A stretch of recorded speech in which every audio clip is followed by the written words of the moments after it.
হরে কৃষ্ণ। কৃষ্ণনগর ঘূর্ণি গাঙ্গুলিপাড়ায় অবস্থিত শ্রীগোপাল মন্দিরে আজ আমরা শ্রীমদ্ ভাগবত গীতা গ্রন্থ আস্বাদন করছি। আমরা আস্বাদন করছি শ্রীমদ্ ভাগবত গীতার চতুর্থ অধ্যায় জ্ঞান যোগ, শ্লোক সংখ্যা 42। ও অখণ্ডমণ্ডলাকারং ব্যাপ্তং যেন চরাচরম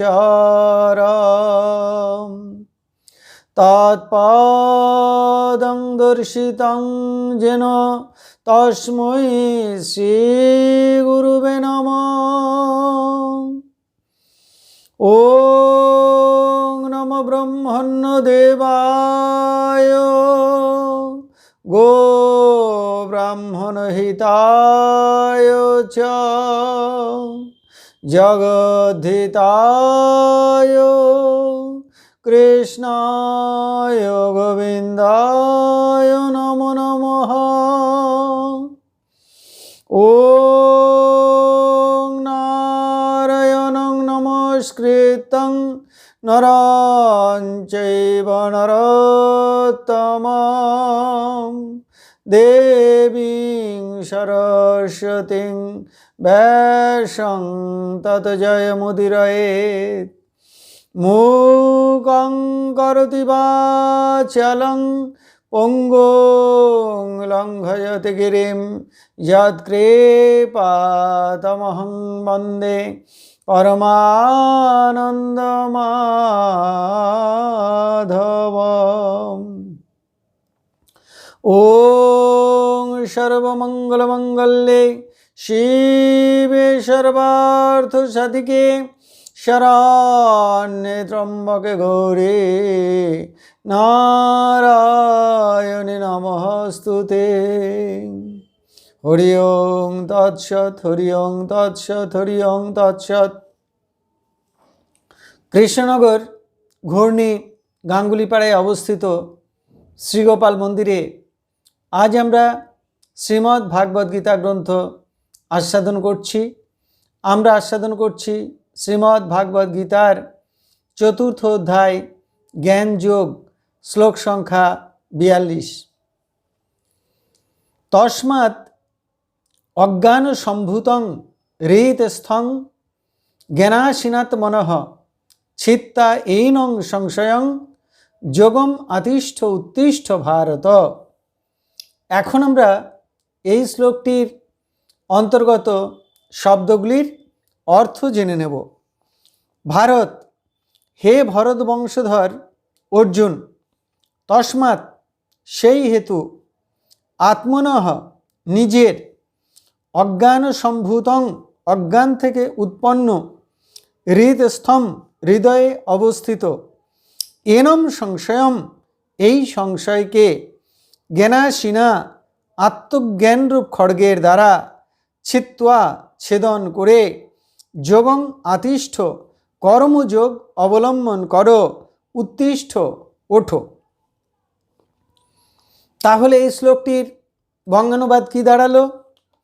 হে ভরত বংশধর অর্জুন, সেই জন্য নিজের অজ্ঞান থেকে উৎপন্ন হৃদয়ে অবস্থিত এই সংশয়কে আত্মজ্ঞানরূপ খড়গের দ্বারা ছেদন করে নিষ্কাম কর্মযোগ অবলম্বন করো, যুদ্ধের জন্য ওঠো।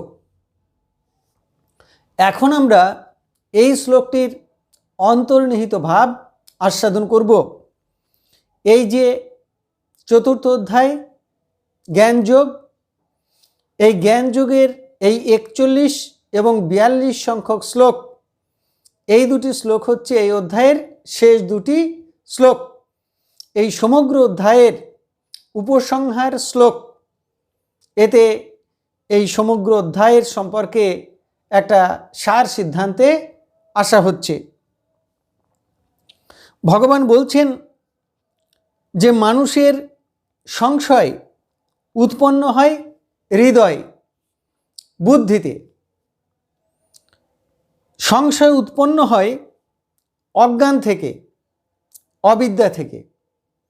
অজ্ঞান কি?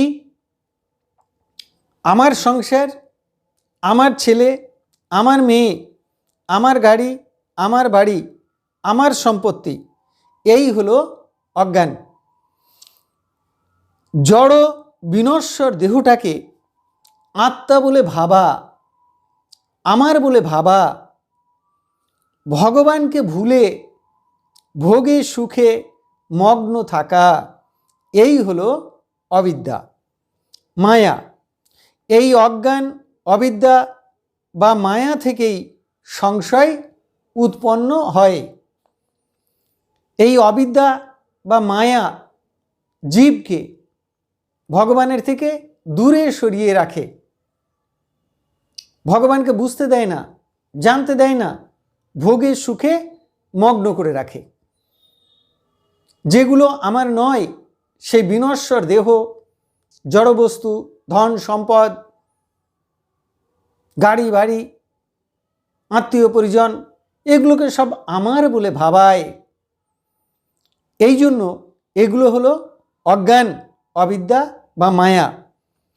এই অজ্ঞান, অবিদ্যা বা মায়া থেকেই সংশয় উৎপন্ন হয়।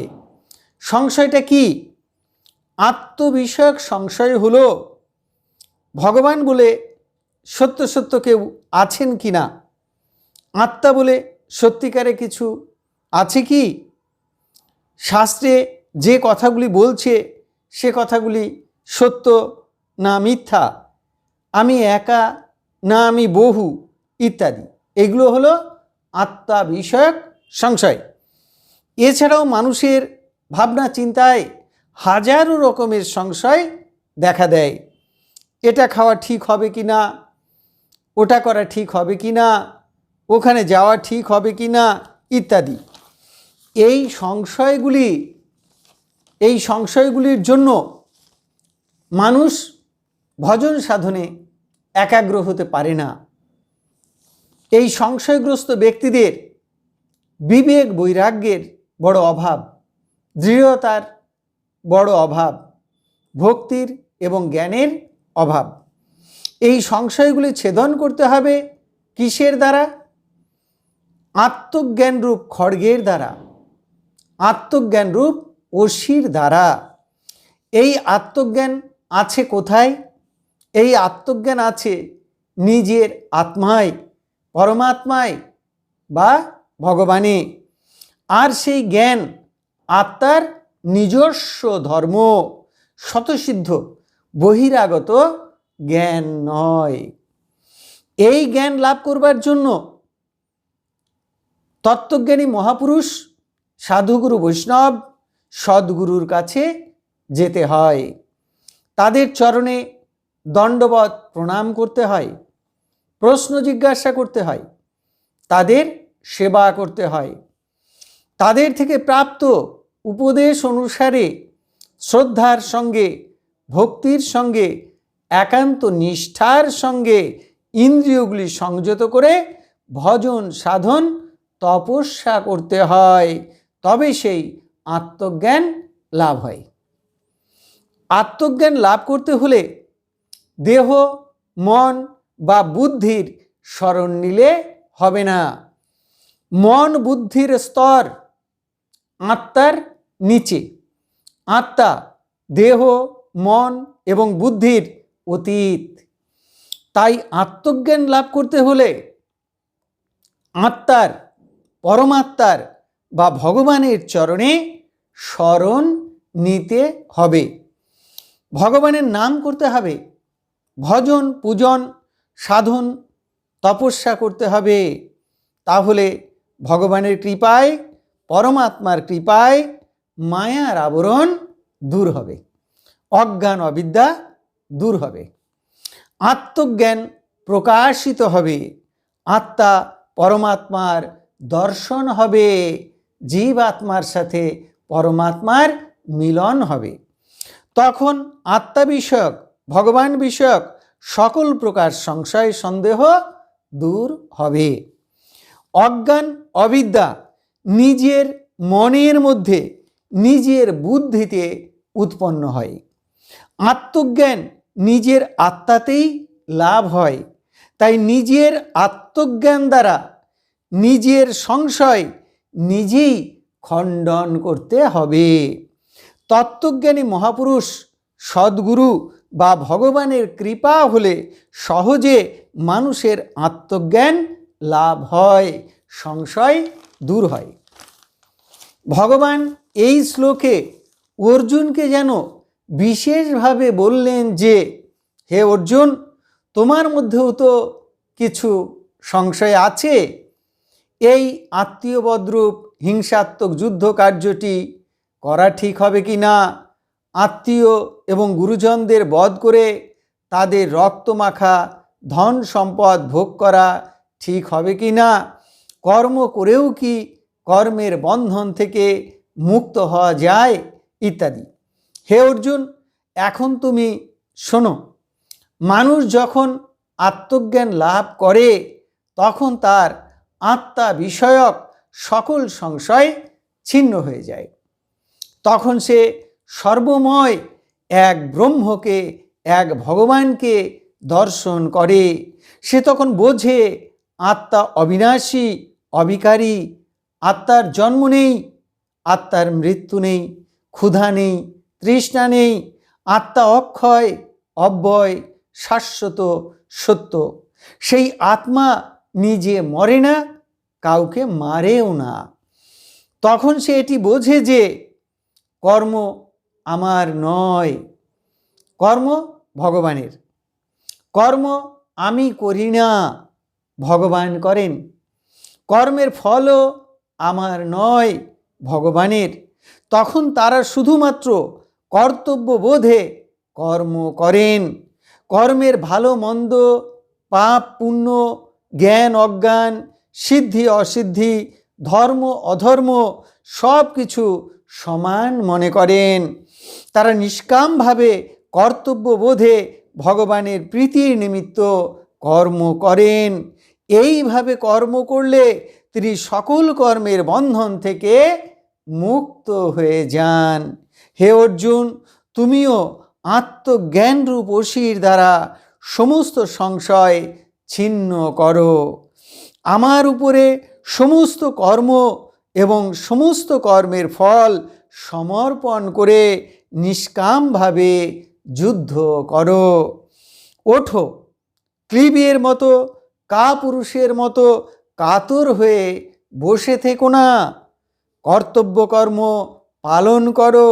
আমি নিশ্চিতভাবে বলছি যে এইভাবে কর্ম করলে তুমি সমস্ত কর্মবন্ধন থেকে মুক্ত হবে। কর্মের পাপ বা পুণ্য কোনোটি তোমাকে স্পর্শ করবে না। একেই বলে যোগযুক্ত হয়ে কর্ম করা।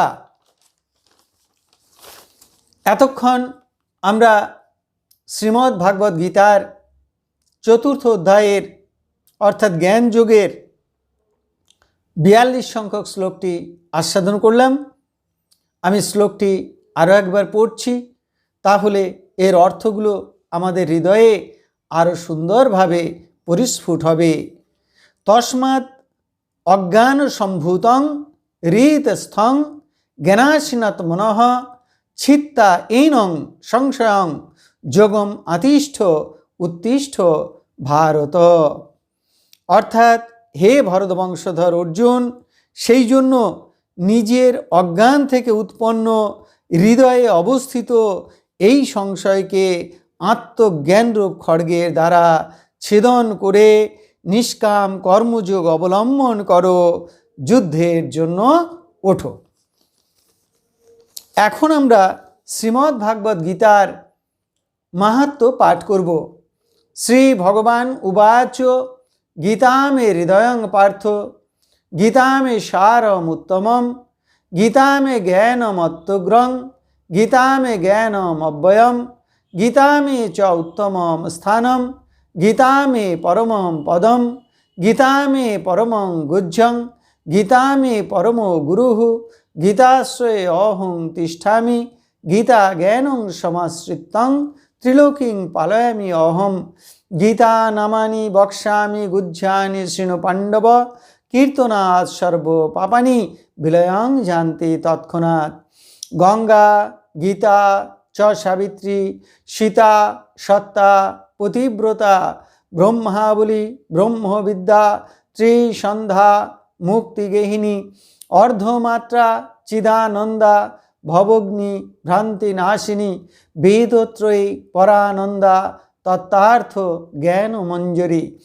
ইতে তানি জপে নিত্যং নর নিশ্চল মানসঃ, জ্ঞান সিদ্ধিং লভে নিত্যং তথান্তে পরমম পদম। হরি ওম তৎসৎ। এখন আমরা ভগবান শ্রীকৃষ্ণের চরণে প্রার্থনা জানাব।